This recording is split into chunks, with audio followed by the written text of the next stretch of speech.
Here's a little cooking hack for you today, if I get any of my tree left, which I'm trying to explain to you. So,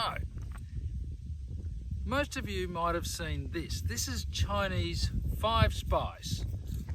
This tree is exactly the same, except you get the 5 spices, which is typically star anise, cloves, cinnamon, pepper and fennel, and people can add stuff like ginger and so on into it, but typically they are the 5 spices.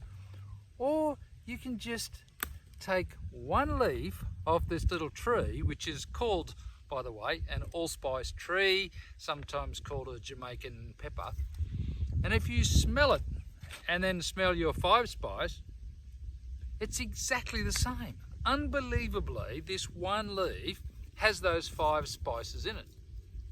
So what I do is I pick some of these leaves and I dry them out.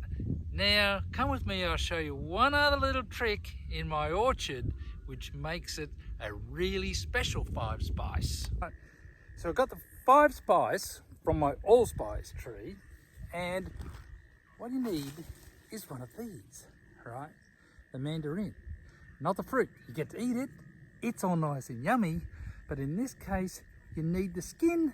Dry the skin out and I'll show you how to put the two together really easily. Dry out the leaves, dry out the skin. You can just put it in your oven on a really low heat, or you can lay it out in the sunshine for a couple of days and then put them in one of these little doobies.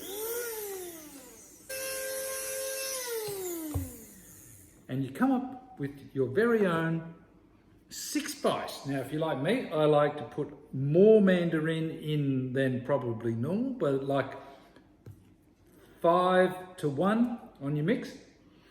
I generally do a 5-to-2, so I keep my mandarin skin dust for other things, and have my 5 spice, making a little Chinesey type flavor every now and then. Really, really beautiful, really easy. So get yourself an allspice tree, or Jamaican pepper as it's sometimes called, and you'll be laughing.